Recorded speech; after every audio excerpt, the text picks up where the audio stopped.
नमस्कार किसान साथियों, स्वागत है आप सभी का एक बार फिर से आपके अपने यूट्यूब चैनल किसान मित्र यूट्यूब चैनल में। किसान साथियों, आज की वीडियो बहुत महत्वपूर्ण होने वाली है। आपने गेहूं की फसल में NPK 05234, NPK 050 तरह तरह के NPK का आप उपयोग करते हो और विभिन्न अवस्थाओं में अलग अलग NPK का उपयोग किया जाता है। जैसे कि गेहूं में गौप की अवस्था में आप NPK 05234 का उपयोग करते हैं और बालियां निकलते समय आप NPK 0050 का उपयोग करते हैं। किसान साथियों, गेहूं की फसल में दो अवस्थाएं ऐसी होती हैं, इन अवस्थाओं में हमें गेहूं की फसल का विशेष ध्यान रखना होता है और विशेष सावधानियां रखनी होती हैं। इनमें दो चरण आते हैं। पहला चरण आता है 50 से 60 दिन की अवस्था में, दूसरा बालियां निकलते समय गौप की अवस्था के बाद लगभग 70 से 80 दिन की अवस्था में।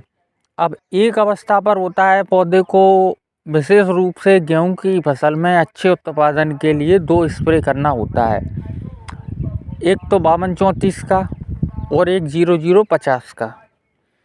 दोनों NPK फर्टिलाइज़र हैं, तो इनमें कुछ सावधानियां रखनी होती हैं। इन दोनों अवस्थाओं में एक अवस्था में पौधे को फास्फोरस की आवश्यकता होती है। गौप की अवस्था में, जैसे आप जिस गेहूं को अभी देख रहे हो, एक गौप की अवस्था में है, तो इसमें पौधे को फास्फोरस की रिक्वायरमेंट होती है। तो इस अवस्था पर NPK 005234 का उपयोग करते हैं।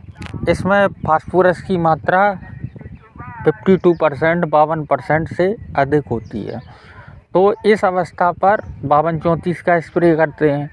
और जो दूसरी अवस्था आती है बालियां निकलते समय 70 से 75, 80 दिन की अवस्था, तो इस अवस्था पर पौधे को होती है पोटाश की बहुत ज़्यादा रिक्वायरमेंट, ज़रूरत से ज़्यादा आवश्यकता।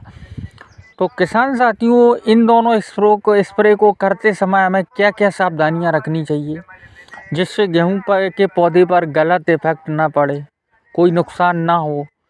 तो हो क्या रहा है, कई किसान भाई कमेंट करते हैं, अभी जैसे मैंने वीडियो बनाया था 0050 पर और 005234 पर, तो उसमें कमेंट आ रहे थे कि भैया इसमें बायोवीटा मिला दें, इम्पैक्ट एक्स्ट्रा का सिंजेंटा कंपनी का मिला दें फंगीसाइड, या किसी और कंपनी का फंगीसाइड मिला दें, इसमें बोरोन मिला दें।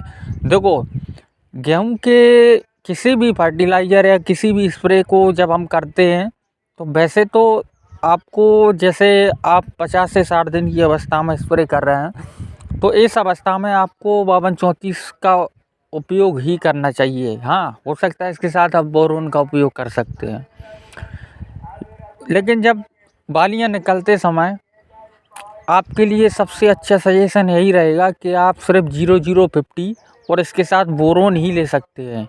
किसी अन्य फर्टिलाइज़र को, जैसे सगार का को मिला दिया, यूरिया का घोल बना के मिला दिया, पता नहीं क्या क्या करने में लगे। भैया, यूरिया की रिक्वायरमेंट कहाँ रहती है बालियां निकलने पे?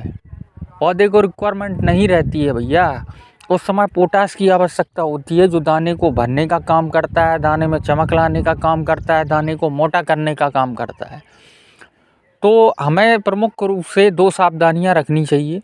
NPK आप 0050 का उपयोग करते हैं, फिर भी वो 5234 का उपयोग करते हैं, तब भी इन दो सावधानियों को ध्यान में रख करके इन दोनों फर्टिलाइज़र का स्प्रे करना चाहिए, जो बहुत महत्वपूर्ण होता है गेहूं की फसल के लिए।